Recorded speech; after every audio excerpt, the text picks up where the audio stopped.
কুষ্টিয়ার দৌলতপুরের মথুরাপুর শেখপাড়া নামক স্থানে গতকাল রাত 10টার দিকে একটি যাত্রীবাহী বাস ও লরি মুখোমুখি সংঘর্ষ হয়েছে।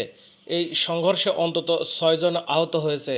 পুলিশ ও স্থানীয় সূত্রে জানা যায়, রবিবার বিকেল 2টার দিকে ঢাকা থেকে মেহেরপুরগামী ছেড়ে আসা এসবি পরিবহন মথুরাপুর শেখপাড়া এলাকায় পৌঁছালে বিপরীত দিক থেকে আসা একটি লরির সাথে মুখোমুখি সংঘর্ষ হয়। এ সময় এসবি পরিবহনে থাকা ঐশী নামের একটি মেয়ে গুরুতর জখম হয়। স্থানীয়রা মেয়েটিকে উদ্ধার করে কুষ্টিয়া 250 শয্যা বিশিষ্ট জেনারেল হাসপাতালে ভর্তি করেন। তার অবস্থা আশঙ্কাজনক, তবে এই ঘটনায় কেউ নিহত হয়নি। তবে এই দুর্ঘটনার ফলে এই বারাকপুর কুষ্টিয়া মহাসড়কে যান চলাচল প্রায় 2 ঘন্টা বন্ধ থাকে, যার ফলে দীর্ঘ যানজট সৃষ্টি হয়। দৌলতপুর থানা পুলিশ ও ফায়ার সার্ভিসের উদ্ধারকর্মীরা এসে ঘটনাস্থল নিয়ন্ত্রণ করেন।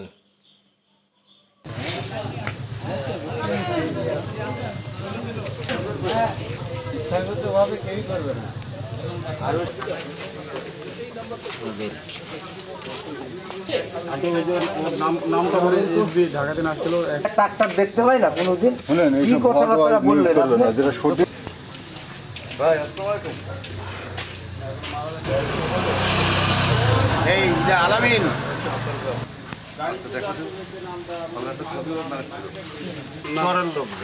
যখন জিজ্ঞেস করছে তখন বলবে না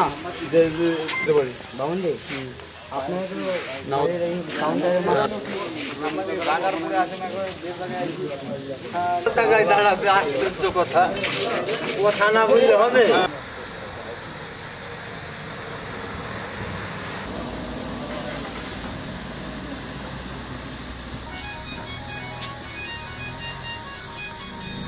হেডলাইট মাথায় টুকি পুরো বডি উসার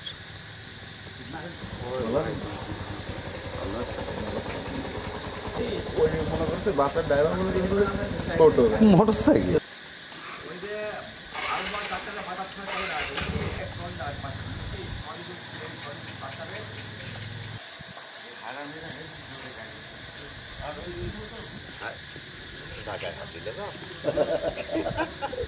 না না না না না কোনটা কোনটা ওই গাড়ি কি ওইখানে সাক্ষাৎকার দিচ্ছে এই ট্রলি ওইটা থাকতো তাহলে আজকে ঘটনা করতো না ও ভাই অবৈধ কাজে গেছেন নাকি আপনার জনগণের জানমালে